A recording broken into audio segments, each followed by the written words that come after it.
Semua burung bisa terbang, tapi kenapa Pipit lebih suka jalan kaki? Di sebuah hutan kecil, hiduplah seekor burung pipit bernama Pito. Tapi anehnya, Pito tidak suka terbang. Ia lebih senang berjalan di tanah, seperti ayam. Teman-temannya sering mengejek, "Burung kok takut terbang? Dasar aneh." Tapi Pito cuek. "Aku merasa aman di tanah," katanya sambil nyengir. Suatu hari, hutan terbakar. Semua hewan panik berlarian. Burung-burung langsung terbang menyelamatkan diri.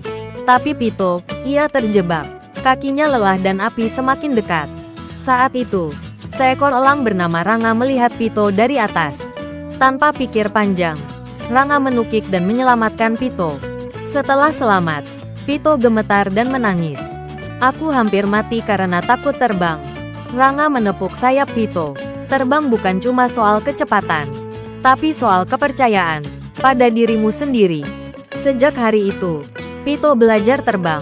Perlahan, pelan, tapi pasti. Dan akhirnya, ia bisa terbang tinggi. Lebih bebas dari yang pernah ia bayangkan. Kadang, hal yang paling kita takuti, justru yang akan menyelamatkan kita.